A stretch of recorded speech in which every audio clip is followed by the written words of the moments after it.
Today we're going to talk about the political parties in the United States. So a lot of you have already seen when you did your senator and representative project, these images that are here of the donkey and the elephant.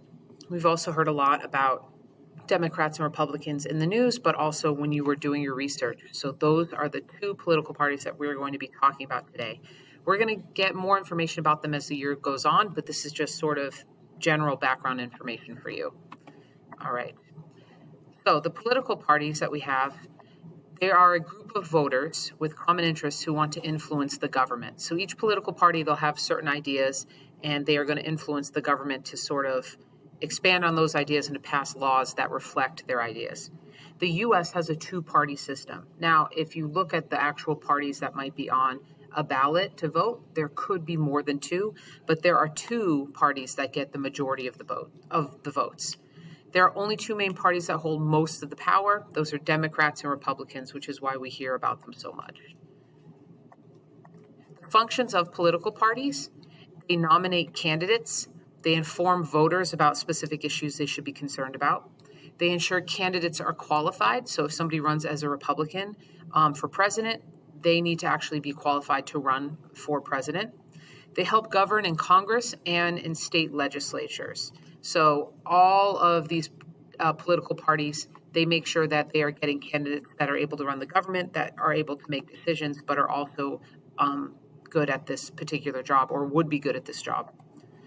They also act as watchdogs, especially for officials of other parties. So if the Democrats are doing something and a lot of their candidates are doing things that are very illegal, you have the Republican Party there pointing that out and trying to prosecute people for doing something illegal. So that checks and balances are sort of there between the two parties as well. Independent parties and candidates. So sometimes you do have other independent parties. This party forms around a candidate because of their popularity. So you might have the Green Party, and they decide that they want to vote on a particular candidate. They might not get a lot of votes, but that whole party is going to be focused on that one candidate. An example is Ross Perot. That's a picture of him. Party system. The U.S. has a two-party system. The two main parties are the ones that hold the most power. So technically that could change. Maybe one day the Green Party would be one of the two-party systems. But right now it is Democrat and Republicans, and it's been like that for a very long time. There could be a one-party system. The party and government are the same. Jobs in a one-party system include government jobs. Only one party allowed to run in elections. An example of a one-party system is sort of like communism in North Korea or the theocracy that is in Iran. It's basically where people don't have the option to vote. They're all sort of within one party. Multi-party system, more than two parties could have power. So there's a lot of different governments that actually have more than just two parties. This is the most common in the world. It is hard to win a majority. You can still win most of the votes, but you're never going to see over 50% of the votes. That's very rare because there's so many parties dividing up the votes. They must get plurality, which is most votes among those running, so they could win by having just 20% of the votes. Sometimes a coalition occurs and parties join together to get more votes. Examples of people or countries that have multiple parties are Canada. There are 3 parties. Germany has 5, and Israel has around 20 parties. Okay, so they could still win with a majority of votes. It just isn't going to be the majority like over 50%, like the U.S. You have to have over 50% really because you have that many parties. You only have 2. Even if you have the Green Party, you try to get as close to 50% as possible.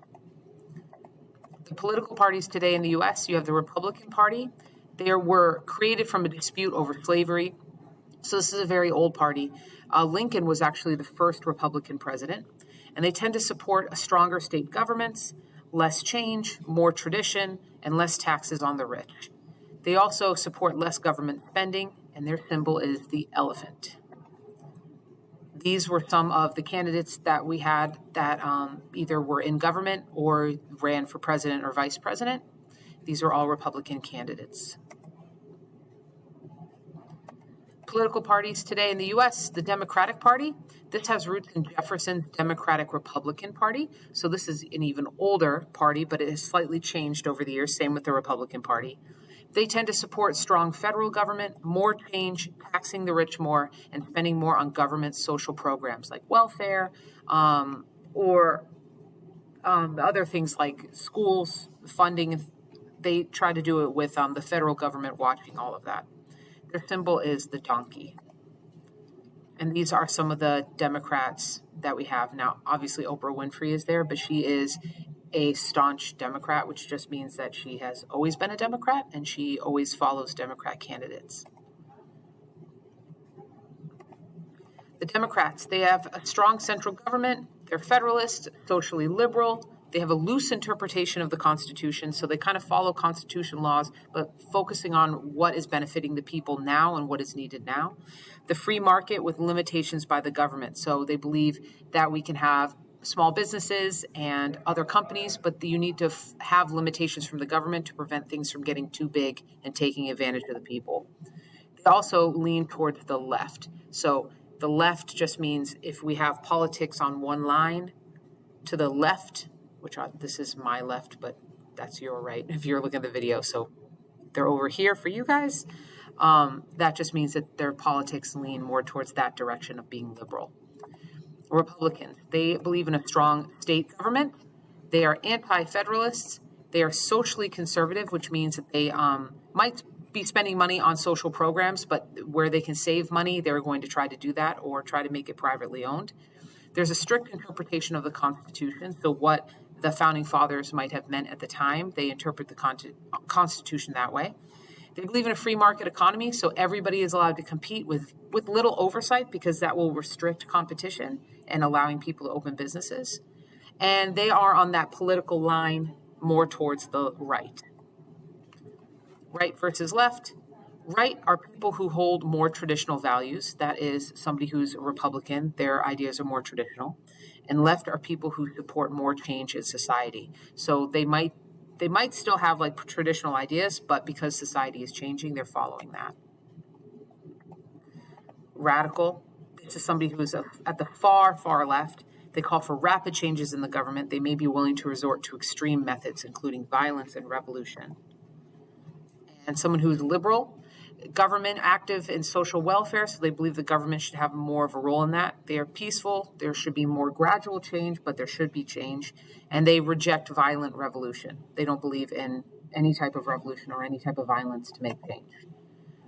Somebody who's a moderate shares viewpoints of liberals and conservatives, tolerant of others' views, and they prefer to wait and see the approach for change. So if they want to change, they kind of want to wait and see what is needed and be very careful about how they do that. So the moderate is sort of right in the middle. Conservative favor keeping things the way they are, hesitant about adopting new policies, and they appreciate less government involvement. They don't want as much government involvement in anything as possible. And then reactionary, this is all the way to the far right. This is past conservative. This is another step beyond that. They look back at the good old days, so that idea of the 1950s maybe being a wonderful time period. Can tend to turn to extreme methods to achieve goals. So sometimes reactionary people, they might believe in something so much that they almost get violent, or they could be really extreme with what they believe in. Okay. And that is it. So make sure you answer your questions.